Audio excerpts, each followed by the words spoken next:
예, 안녕하세요. 신광철 작가입니다. 오늘은 태백일사 2편 두 번째 시간입니다. 이 환단고기 중에서 가장 어려운 부분이 태백일사인데 그 중에서도 참 지루하고 딱딱한 부분이 분명히 있습니다. 근데 저는 나름대로는 상당히 쉽게 푼다고 했는데 쉽지 않을 수도 있습니다. 근데 지금부터 한번 살펴보도록 하겠습니다. 저에 대한 양력은 그냥 가름해서 좀 넘어가는 걸로 하고요. 혹시 여러분들이 궁금하셔서 전화번호가 필요하시다면 이 전화를 주시면 제가 질문 사항에 대해서 개인적으로 답변을 하도록 하겠습니다. 그리고 이번에 제가 이제 책을 환단고기를 소설화해서 사용을 썼는데 제가 지금 4년 걸려서 이제 지금 5권 완간을 이번에 했습니다. 그래서 지난 2년 전에 환단고기 1, 2편이 나왔고 이번에 이제 3권, 4권, 5권이 이거로 나왔습니다. 이렇게. 그래서 23년 3월 11일 날 지금 출간할 예정으로 지금 나와 있고요. 근데 표지가 좀 다릅니다. 1, 2권은 이런 모양으로 돼 있고 3, 4, 5권은 전혀 다른 모양으로 지금 현재 나와 있는데 어쨌든 내용은 뭐 계속 이어지는 내용들이니까 3월 11일 날 출간할 예정으로 지금 되어 있습니다. 제가 이제 환단고기를 전체적으로 우리가 읽어보고 제가 처음에 이 환단고기를 읽어보고 진짜 충격을 받았었는데 그 충격을 받아서 연거푸서 두 번을 읽어봤습니다. 한 대 뒤통수 맞은 기분이었고 내가 역사에 대해서 이렇게 문외한이었고 한국에 대해서 이렇게 몰랐나 하는 생각이 들었는데 제가 이 환단고기를 두 번을 다 읽어보고 그다음에 이번에 소설 환단고기를 공부를 해서 쓰고 나서 느꼈던 것이 무엇이냐면 전체적인 흐름은 이걸 제가 얘기하고 싶습니다. 다른 분들은 다른 이야기 분명히 할 수 있습니다. 근데 저는 환단고기를 몇 번 읽었고 그 다음에 별도로 고대사 공부를 했고 그 다음에 소설 환단고기를 쓰고 나서 느꼈던 것을 제가 총체적으로 전반적인 내용을 제가 설명을 드리려고 합니다. 제 생각을 말씀드리는 것이지 이것이 일방적으로 제 생각이 맞다는 얘기는 분명히 아닙니다. 제 생각엔 이랬었습니다. 최초의 국가가 분명히 환국이 있었던 거 맞습니다. 근데 이 환국은 전 세계에 여러 나라가 있는데 러시아, 터키, 헝가리, 그다음에 우즈베키스탄, 키르기스탄, 카자흐스탄 같은 스탄자가 붙은 나라는 중앙아시아에 있는 국가들이 똑같이 이 지역에 지금 천산이라고 표시되어 있는 이 지역에 나라가 있었다고 똑같이 얘기합니다. 그 얘기는 뭐냐면 최초의 국가가 분명히 중앙아시아 어느 한 부분에 있었다는 것을 확신할 수 있는 얘기라고 할 수 있습니다. 그래서 결국은 뭐냐면 이 지역에서 환국이라는 나라, 우리는 환국이라고 그러지만 다른 나라에서 자기네 나라의 최초의 국가가 세워졌다는 겁니다. 그 이야기는 뭐냐면 환국이 12나라로 되어 있다는 건 여러분들이 많이 들어보셔서 알 수 있을 겁니다. 그 환국이 12나라로 되어 있기 때문에 실은 민족도 여러 민족이고 국가도 여러 민족이어서 이 지역에서 처음으로 만들어졌던 국가에서 세계로 퍼져나갔다고 보는 겁니다. 그리고 이제 이 민족 중에서 두 번째로 넘어온 것이 우리 배달국이라고 그러는 단국이라고 얘기하죠. 배달국이 만들어지는 거죠. 환웅천왕에 의해서 만들어진 배달국이 있는 거고 그 이후로 다시 만들어지는 것이 세 번째가 고조선이라고 얘기할 수 있습니다. 그래서 이 큰 세계의 우리 고대 국가의 변화라고 볼 수도 있고 새로운 국가가 형성이 되는 거에 대해서 제가 전체적으로 얘기할 수 있는 것이 환단고기인데 환단고기의 가장 큰 핵심은 정신이 그대로 들어있다는 겁니다. 그럼 제가 우리 역사에서 중요하게 여기는 환국과 배달국과 고조선을 이야기를 할 때 이 세 나라는 어떤 특성을 가지고 있는가에 대해서 제가 간략하게 저 나름대로 제가 말씀을 드리겠습니다. 환국을 만들 때, 최초의 환국을 만들 때는 저는 분명히 제가 환단고기 전체를 다 두 번 읽고 좀 전에 말씀드렸죠. 두 번 읽고 고대사 공부를 하고 그다음에 소설 환단고기를 쓰면서 제가 강력하게 받았던 느낌입니다. 그때는 환국을 최초의 국가를 세웠을 때는 이것이 제일 중요한 거로 받아들였습니다. 저는. 첫 번째는 천문을 한 사람들이 국가를 세웠다. 두 번째는 수행 문화를 하는 사람들이 국가를 세웠다는 겁니다. 다시 말씀드리면 천문과 수행을 같이 가진 집단이 최초의 국가를 인류 역사에서 최초의 국가를 세웠다는 겁니다. 근데 우리는 그걸 환국이라고 이야기하지만 다른 나라에선 다른 이름으로 불립니다. 그러나 그 지역과 그 정신은 저는 똑같다고 보는 것이 제 생각입니다. 그래서 이 환국에서 분파가 돼가지고 환웅천왕이 문명 개척단을 이끌고 배달국을 만들게 됩니다. 이 배달국을 만들었을 때 여기에서는 어떤 문화를 만들어내느냐. 배달국에서는 이 배달국은 동북아에 있는 최초의 문화국가라고 선언할 수도 있습니다. 그래서 여기서 무엇이 만들어지냐면 태우복희에 의해서 음양오행이 만들어집니다. 그 다음에 신농시에 의해서 염제신농이죠. 염제신농시에 의해서 농업이 출발하고 의학이 출발하고 그 다음에 치우천왕에 의해서 청동기 문화가 만들어집니다.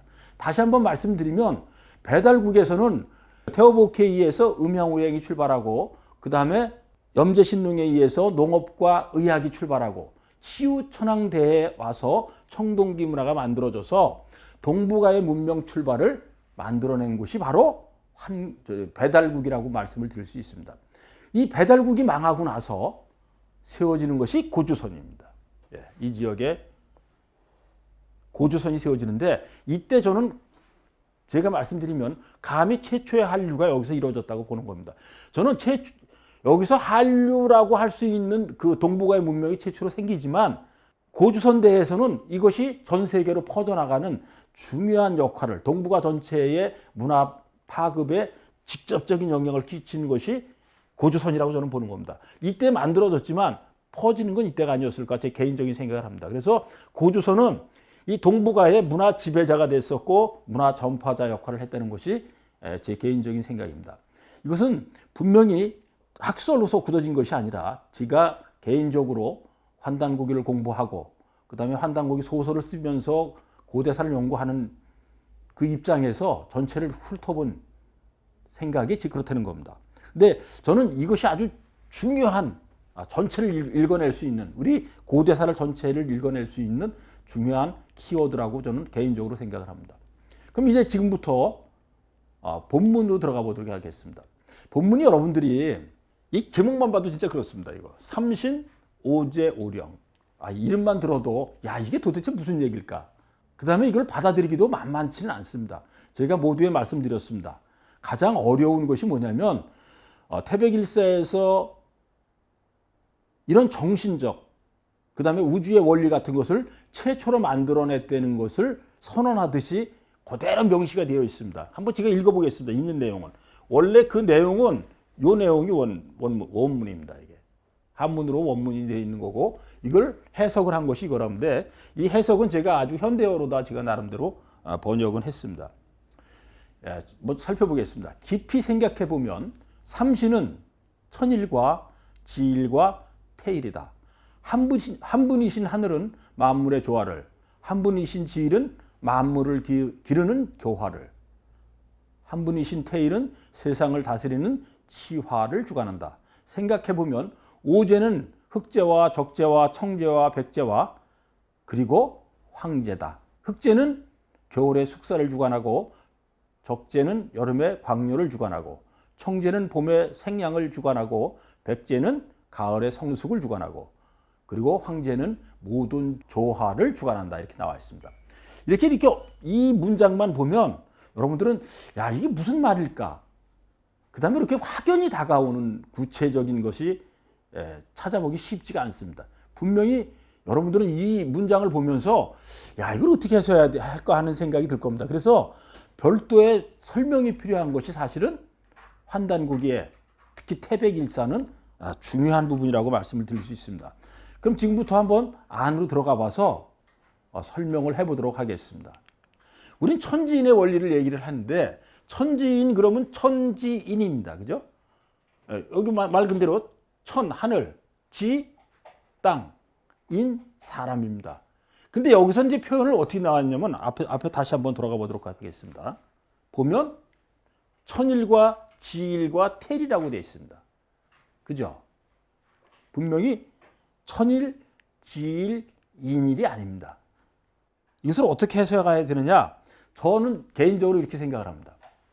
천일과 지일과 태일이 있는데 원래는 천지인의 원리 그대로 하면 천일과 지일과 인일입니다. 근데 왜 태일이라고 했을까?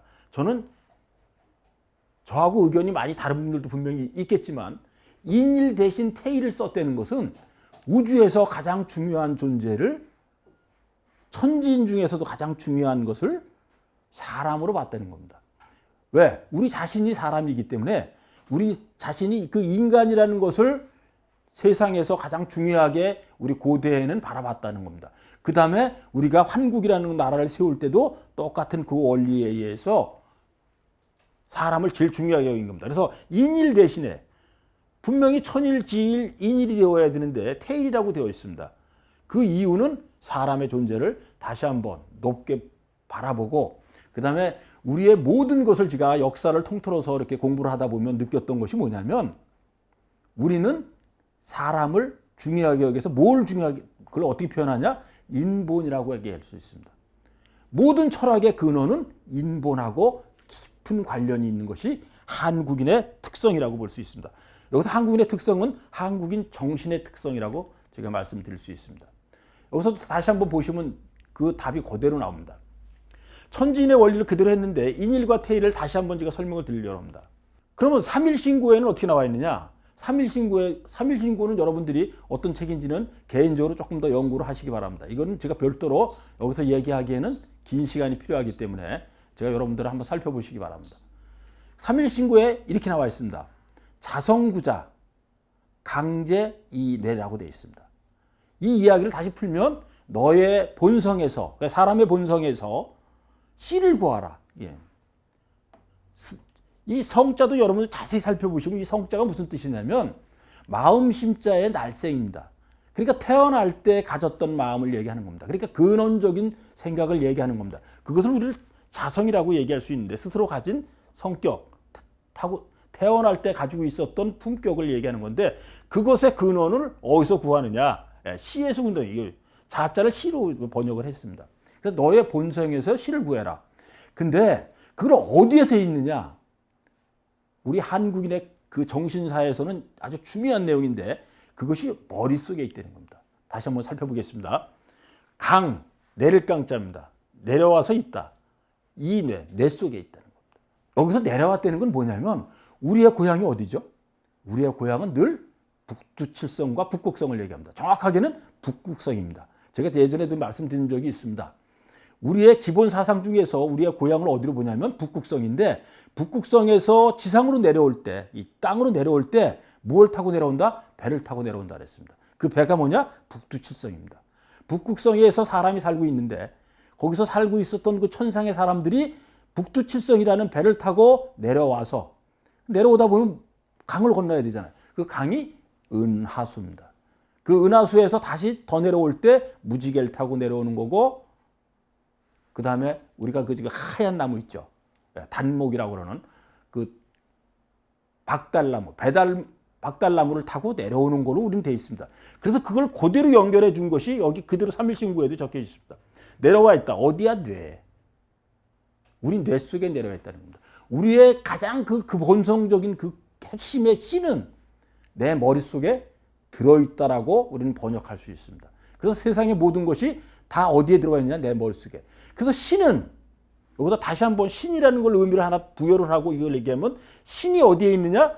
하늘에서 내려온 우리 뇌 속에 들어있다는 것이 우리의 가장 기본적인 철학이자 깊은 의미를 가지고 있는 겁니다.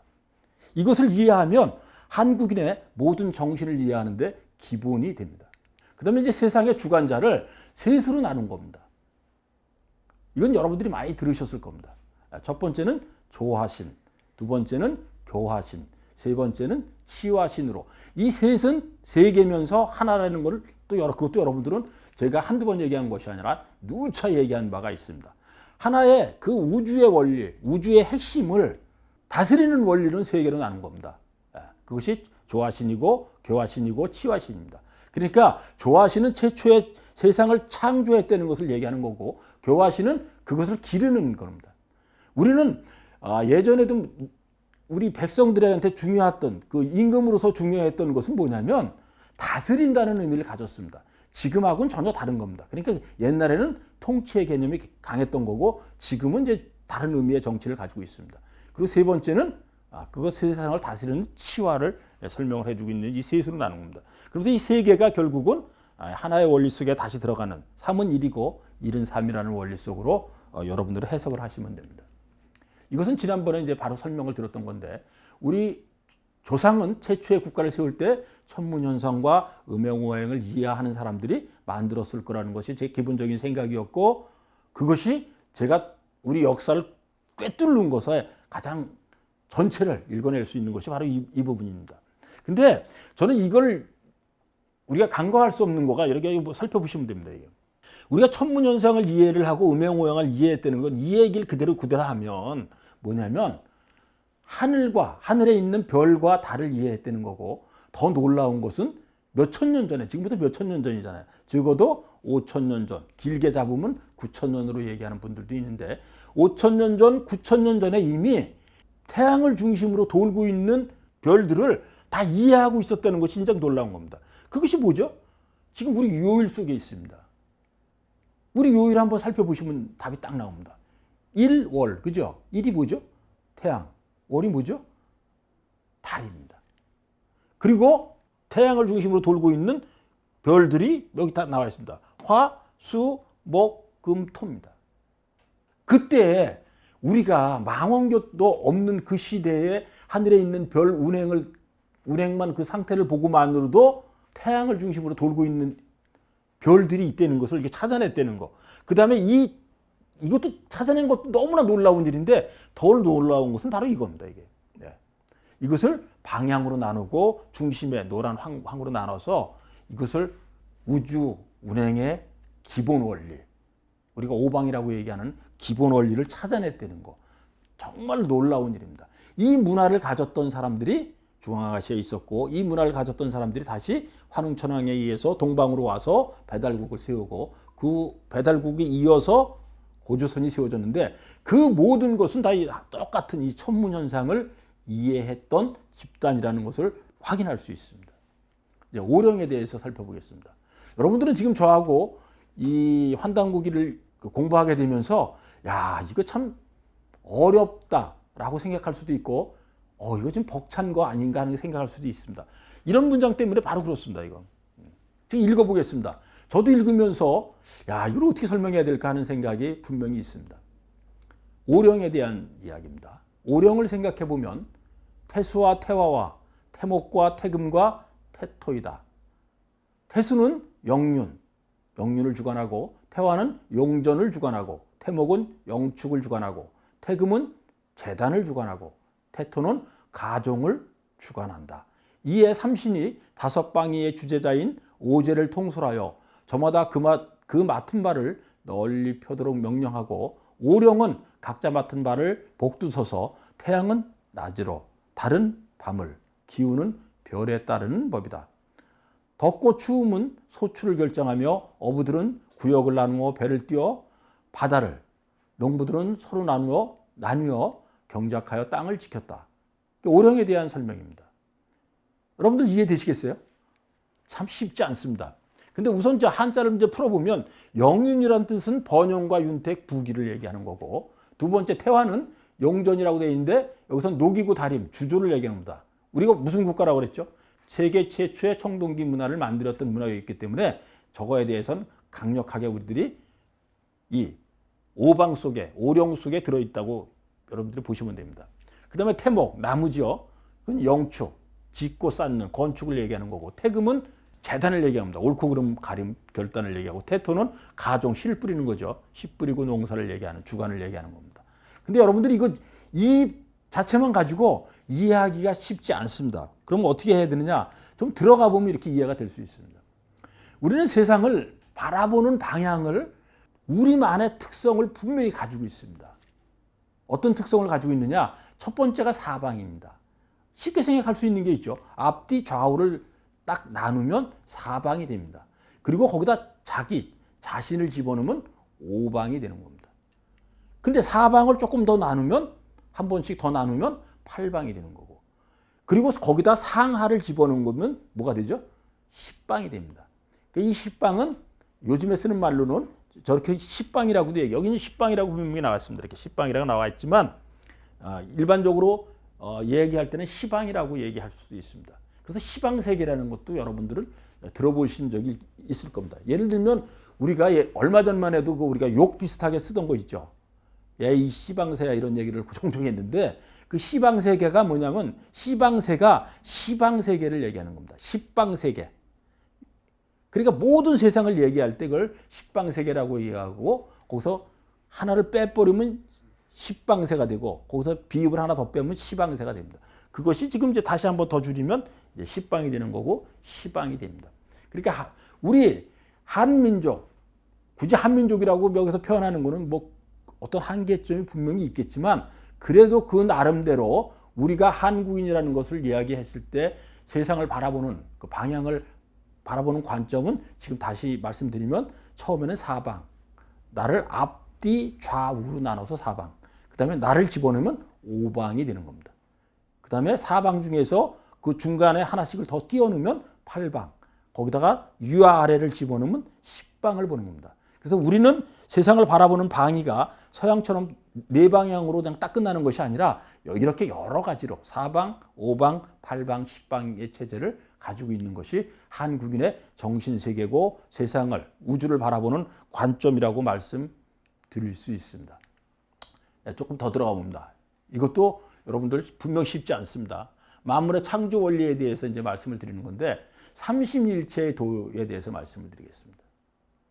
삼신일체는 우리의 가장 정신적인 관점, 정신적인 원리라고 말씀드릴 수 있습니다. 먼저 그 본문을 읽어보도록 하겠습니다. 위대하도다. 삼신이 하나로 적용함이 만물의 원리요. 이 원리가 덕이며 지혜요 힘이다. 높고 크다. 삼신일체의 원리가 세상을 꽉 채움이 현묘하도다. 삼신일체의 원리에 불가사의한 운행이요. 만물이 각자 수로 규정되나 그 수만으로 만물의 분야를 다 하지 못한다. 만물에게 지켜야 할 이치가 있으나 이치의 설명만으로 온전히 뜻을 밝히지 못한다. 만물이 제각기 가지는 힘이 있으나 그 힘을 설명만으로 온전히 드러내지 못한다. 만물 하나하나 무궁함을 가지나 그 무궁함을 온전히 설명하지 못한다. 완전히 철학적인 내용으로 되어 있습니다. 한국인을 이해하기가 쉽지 않고 한국인이 정신적으로 깊다고 얘기하는 것들이 바로 이런 부분이라고 얘기할 수 있습니다. 다른 어느 나라의 건국 신화에 이런 내용이 들어가 있는 내용은 찾아볼 수가 없습니다. 생각해 보시면 답이 나옵니다. 삼신일체에 돌아가는데 요거는 뒷부분에서 제가 이제 설명을 드립니다. 근데 여기서도 이해가 좀 그냥 쉽게 되진 않아요. 어떻게 보면 선언처럼 보이고 종교적인 내용처럼 보이기도 합니다. 제가 읽어봐도 저 자신이 이렇게 쉽진 않아요. 이 설명을 여러분들한테 드리기는 쉽진 않아요. 근데 여러분들은 그냥 이 말 그 자체를 일단 그 받아들이시고 제가 뒤에 뒷부분에서 부분적으로 나눠서 설명하는 것을 받아들이시면 조금 이것보다는 이해가 되실 수 있을 거라고 봅니다. 삼신 세계가 하나가 셋이 된다는 얘기를 한 건데 그 부분에 대해서 조금 더 이제 부연해서 설명하면 이렇게 됩니다. 삼신일체 쥐 서물원리라고 되어 있습니다. 그 다음에 서물원리 쥐 덕이 이게 무슨 뜻인지 저도 그렇죠. 이 서물이라는 것은 세상에 있는 모든 그 물체 만물을 그냥 얘기하는 건데 그 원리를 설명을 할 때 요 세계에 의한 원리에 의해서 움직여진다고 보는 겁니다. 그것이 뭐냐면 덕이고 지혜고 힘입니다. 앞에 말씀을 드렸죠. 다시 한번 살펴보면 여러분들 머리가 지진 날 수 있습니다. 저도 힘든데 여러분들은 더 그러실 수 있습니다. 여기 보시면 원리가 덕이며 지혜요 힘이라고 이렇게 분명히 나와 있습니다. 그죠? 그 원문이 그대로 지금 나와 있는 겁니다.